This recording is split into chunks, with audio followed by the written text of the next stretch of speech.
Om Namo Bhagavate Vasudevaya. Om Namo Bhagavate Vasudevaya. Om Namo Bhagavate Vasudevaya. Welcome to today's live discussion from Bhagavad Gita as it is, by His Divine Grace, Srila Prabhupada, and we have been discussing from chapter 15. We covered up to the verses 11 so far, and we'll continue from verse 12 today. Chapter 15, the Yoga of the Supreme Person, or the Purushottam Yoga, as they say, as it's titled in Hindi. Mukam karoti vachalam, pangum langhayate kirim yat kripatamam vande Shri Gurum Dhintarinam, Paramananda Madhavam Shri Chaitanyeshwaram, Hariyam Tatsat. Verse 12.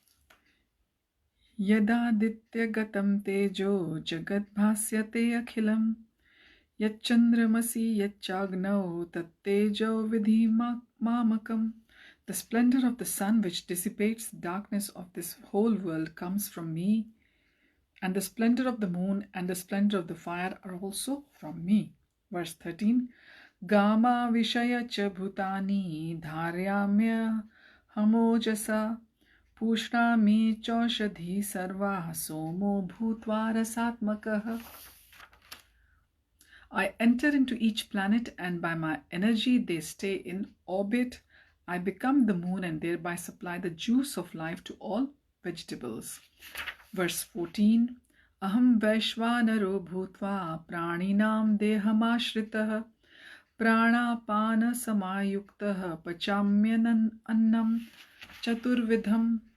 I am the fire of digestion in the bodies of all living entities, and I join with the air of life, outgoing and incoming, to digest the four kinds of foodstuff. Verse 15.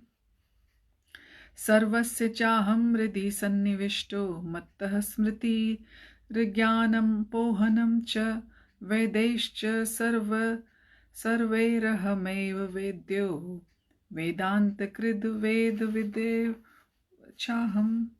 I'm seated in everyone's heart, and from me comes remembrance, knowledge, and forgetfulness. By all the Vedas I am to be known. Indeed, I am the compiler of Vedanta, and I am the knower of the Vedas. So, chapter 15, Bhagwan is telling us that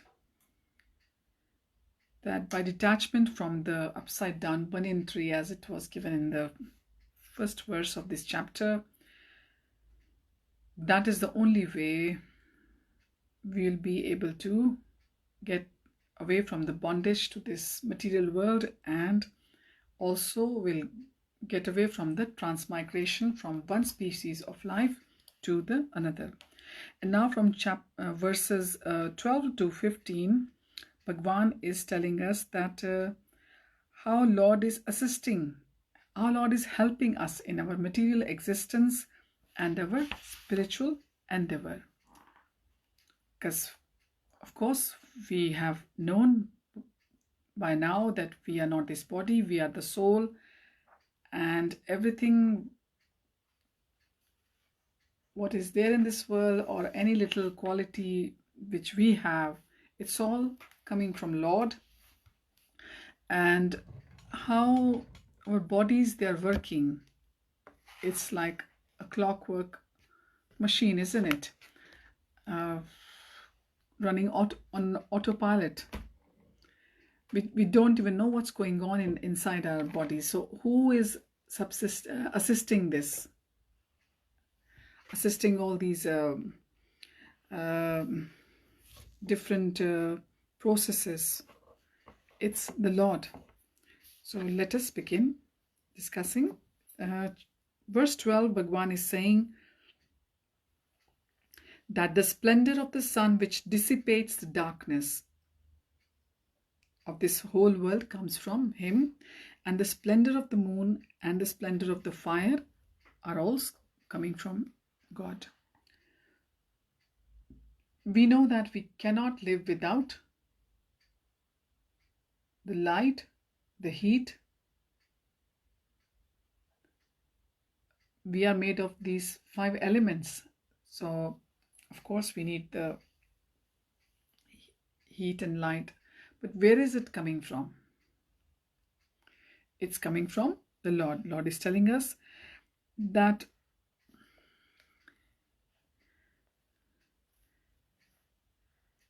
our eyes won't be able to see if there was darkness all around us. The light is actually Lord. The light is coming from the Lord. And understanding that Lord is the giver of everything is the first step in Krishna consciousness, is the first step in becoming a Krishna conscious person. So we understand from this world, light is which is illuminating everything, the whole planetary systems, our solar system is coming from the Lord. The different stars, the different planets, they're all getting the light from sun. In Bhagavad Gita 10.21, it was said that the moon is one of the stars. Nakshatranam aham shashi.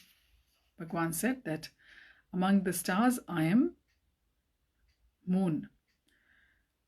Now the sunlight is also due to the spiritual effulgence in the spiritual sky. So the fire which we need to prepare our food, cook our food, is also coming from the Lord. So without Lord's help, we cannot live. The moonshine, which is ripening all the fruits and the vegetables at night time, is also getting light from Krishna. Gets a light from sun, and sun, of course, is Surya Narayan, Bhagwan himself.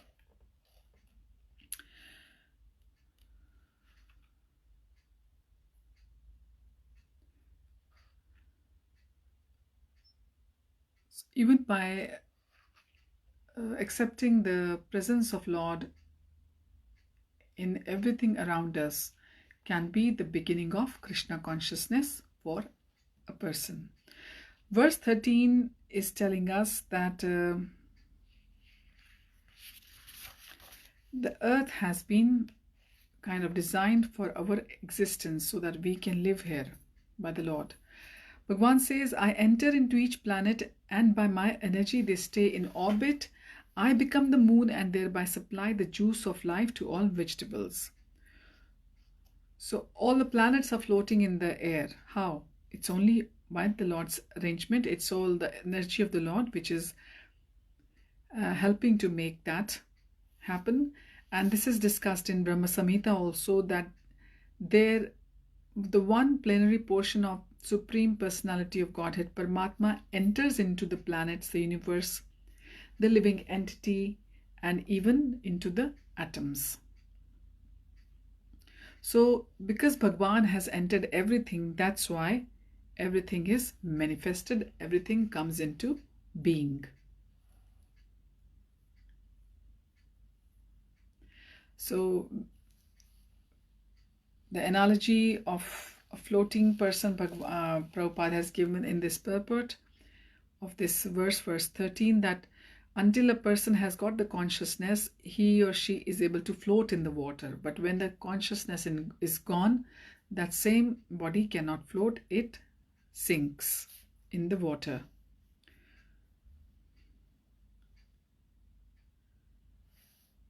So how everybody is able to stay in their place, the moving and the non-moving things, it's all due to the energy of the Lord.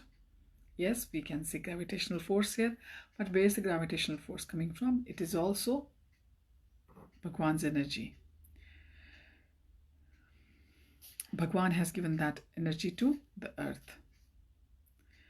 And the moon, it is ripening the food stuff for us on the plants.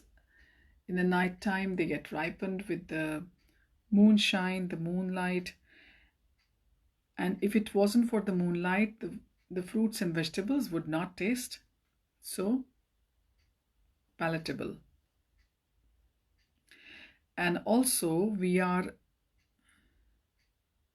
getting all varieties of fruits and vegetables, grains, and whatnot. It's all by the arrangement of Lord. Just imagine if Lord had given us one or two kind of foodstuffs only.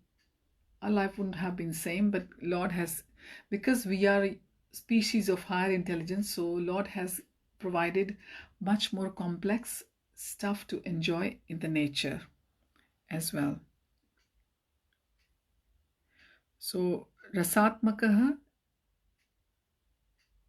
the word in this verse is signifying that everything becomes tasty because of the Lord's influence on the moon. Verse 14, Bhagwan is telling us all about the physiological arrangement. Verse 13 was all about the terrestrial, that is the arrangement of the earth. And now it's our physiology.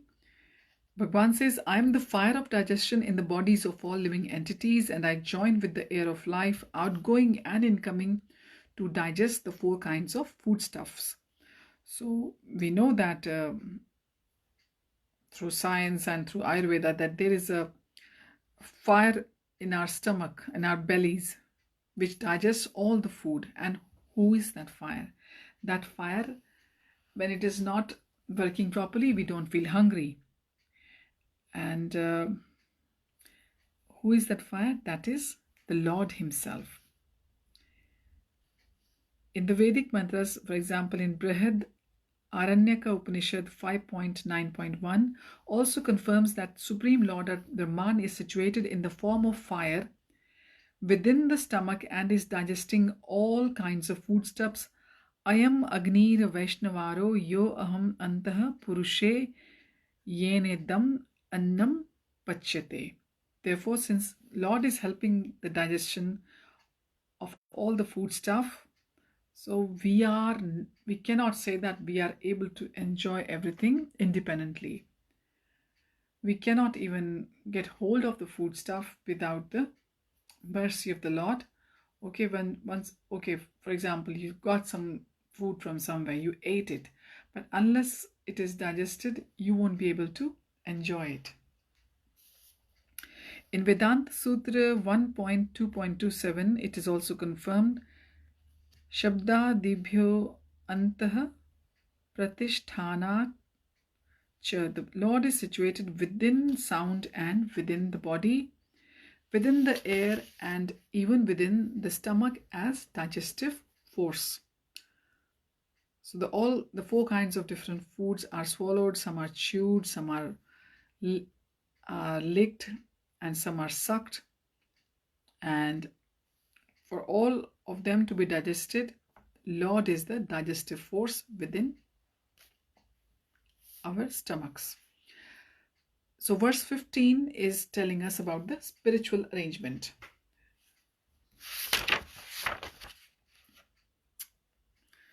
"12 was all about that we have to see that there is God's hand in everything, in all the material arrangements. Verse 13 was all about the terrestrial arrangement, that is the earthly arrangement for us.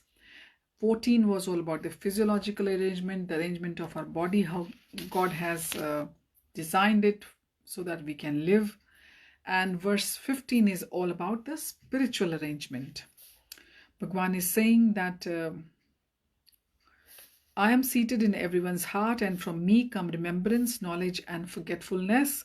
By all the Vedas, I am to be known. Indeed, I am the compiler of Vedanta, and I am the knower of the Vedas."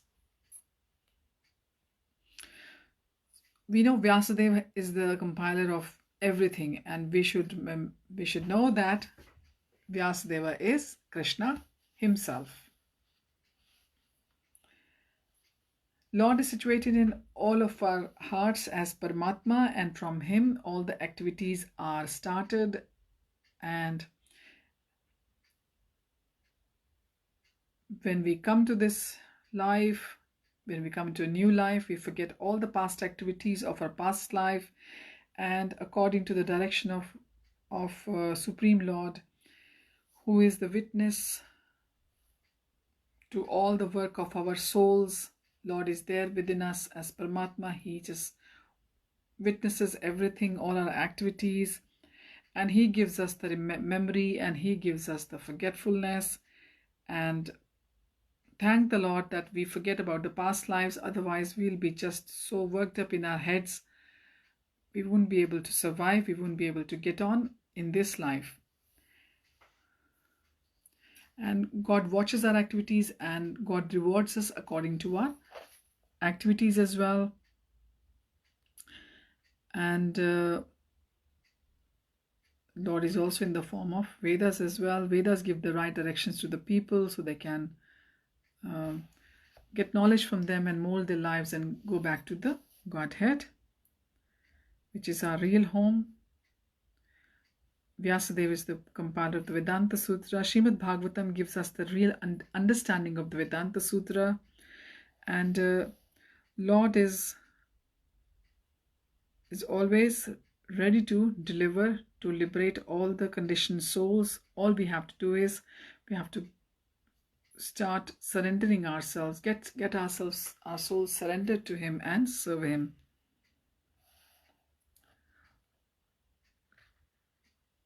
Lord Sri Krishna is the teacher of Bhagavad Gita, and Lord is worshipped by all the conditioned souls.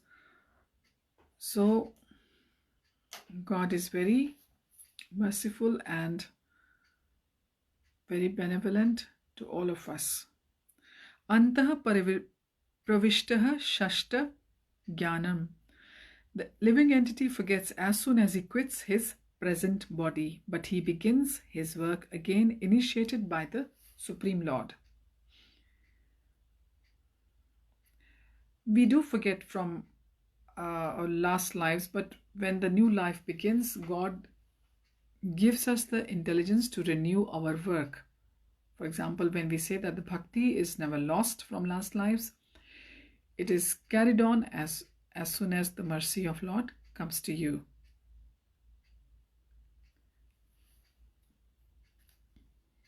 So the intelligence is also coming from the Lord. So the stipulation is that we all have to understand Lord. Bhagwan confirms in Vedic literature as So Sarver Veder Giyate. In all Vedic literature, beginning from the 4 Vedas, Vedanta Sutra, and the Upanishads and Puranas, the glories of the Supreme Lord are celebrated by performance of Vedic rituals, discussing of the Vedic philosophy, and worship of the Lord in the devotional service. So they give us the direction how to understand Lord and how to follow the process of Bhakti Yoga or the devotional service. In Vedanta Sutra 1.1.4 confirms that this is in the following verse that Tattu Samanvayat, one can attain perfection in 3 stages. By understanding Vedic literature, one can understand his relationship with the Supreme Personality of Godhead. By performing the different processes, one can approach Him, and at the end, one can attain the supreme goal, who is no other than the Lord Himself. So in this verse, the purpose of the Vedas is given to us, the spiritual arrangement is told to us, and the goal of Vedas is clearly defined to us. We'll continue from verse 16 next time. Thank you for joining. Hare Tat Sat, Hare Krishna.